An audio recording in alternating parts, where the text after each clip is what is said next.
राम राम मंडळी, राम राम. अगं बाबो, तुम्ही म्हणाले कोणत्या हॉटेलमध्ये बसल्यात, कोणत्या रेस्टॉरंटला बसल्यात? तर मित्रांनो, हा आहे अनिकेत भाऊचा रिसॉर्ट. मस्तपैकी आम्ही पूस या ठिकाणी आलेलो आहे, कारण की आम्हाला जायचं होतं रायगडला. आणि आपण पाहू शकता की आम्ही आजच्या दिवशी अनिकेत दादांच्या घरी आलोय आणि तिथं मस्तपैकी टोमॅटो कापायची तयारी झाली आहे. आणि हे बघा, नुसतं टाटा बाय बाय नुसतं मोबाईल मध्ये बोकडे बसले. हा, आणि अशा प्रकारे हे रोहन दादा येतात. रोहन दादा नुसतं टाइमपास करायला लागतो, नुसता बडा बडा बडा बडा बडा बडा. आणि योगितांचं लसूण सोलणं चालू आहे. आणि आपण पाहू शकता की इकडे चाललाय पैशांचा हिशोब, कारण की उद्या जायचंय आपल्याला रायगडला आणि छत्रपतींचं दर्शन घ्यायला. त्यासाठी लागणारा पैसा म्हणजे प्रत्येकाने किती काही पैसे दिले ते पाहण्यासाठी ही सगळी तयारी चालू आहे. आणि ह्या श्रद्धाचे हिशोब करतात, किती लोकांनी किती पैसे दिले, किती पैसे राहिलेले. आणि अनिकेत भाऊनी लावलेला आहे फोड. अरे तुम्ही कधी येणार आहेत? बाकीचे पोरं पण राहिलेले आहेत.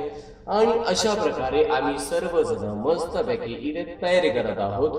आणि ही बाकीचे सर्वजण मस्तपैकी टोमॅटो, ही बघा टोमॅटो बसल्या बसल्या ताटभर टोमॅटो कापला पण खाल्ला पण. अशा प्रकारे आम्ही सर्वजण मस्तपैकी आता पुलावाची तयारी करत आहेत, कारण की आम्हाला आता भुका लागलेल्या आहेत. आणि आम्ही मस्तपैकी बिर्याणी पुलावाचं नियोजन करणार आहोत. अशा प्रकारे यांनी मस्तपैकी लसूण, कांदा, टोमॅटो, फ्लावर वगैरे आणलेली होती आणि ती सोलली. आता मस्तपैकी आम्ही त्याच्यावरती करणार. यांनी तर आता पैसे मोजायला सुरुवात केली. मला असं वाटतं सगळ्यांचे पैसे आलेलं आहे आणि त्याच्यामुळे ते आता थोडंच बाहेर जाणार आहेत. आणि तरी आपण मित्रांनो, आपण असेच ब्लॉग पाहण्यासाठी आमच्या महाराजा फिल्म प्रोडक्शनला लाईक, शेअर, कमेंट करा आणि सबस्क्राईब करा. आणि आता आपण मस्तपैकी बिर्याणी बनवायला जाऊया. तिने कोथमीर घेतलेली आणि कोथमीर घेऊन आता मस्तपैकी ती कापणार आहे. तोपर्यंत बघा आपण मस्तपैकी कांदा टाकूयात. कांदा तेल टाकलेलं आहे आणि राऊंड मस्तपैकी ती हलवतोय. आणि असं थोड्या वेळातच आपल्याला बिर्याणीचा आस्वाद घ्यायला मिळणार आहे. आणि हे बघा मस्तपैकी आम्ही गॅस आणलाय, शिगडी आणली, आम्ही सगळं तयारीशी आलेलो आहे. त्याच्यामुळं आम्हाला कोणत्याही प्रकारच्या अडचणी येणार नाहीत, हे तुम्ही लक्षात घेतलं पाहिजे. आणि मित्रांनो, आपल्याला जर फिरायला जायचं असेल ना, तर मित्रांनो ग्रुपने गेलेलं बेस्ट. एक दोघं जणांनी कधीच फिरायला जाऊ नका, कारण ग्रुपने गेले की एवढा एन्जॉय असतोय ना. त्याच्यामुळं ना सगळ्यांनी मित्रमंडळी सर्वांनी एकत्र जायचं. अशा प्रकारे हे पाहू शकता आमच्या अनिकेत दादांचं रेसॉर्ट आहे. यायला नादच कळा, घर आहे पण रेसॉर्ट सारखं बनवलेलं आहे. तुम्ही एकदा आले ना, तुम्ही ना परत परत येणार आहे याच्या घरी, कारण की मला खूप आवडलेलं आहे याचं घर. आणि काही लोक म्हणतात हा तर बोसेचा कोकण आहे बरं का मित्रांनो. आता अशा प्रकारे बाकीचा मसाला वगैरे टाकलेला आहे आणि मसाला परतला आहे बघा. आणि अशा प्रकारे याच्यात टोमॅटो, फ्लावर टाकायचे. आणि हे म्हणतात धुवायचं का नाही, त्याला म्हणलो अरे तुम्ही धुवून घ्या रे, असं कसं टाकत आहे. हे बघा ही मोकाटी नुसती खायच्या कामाची.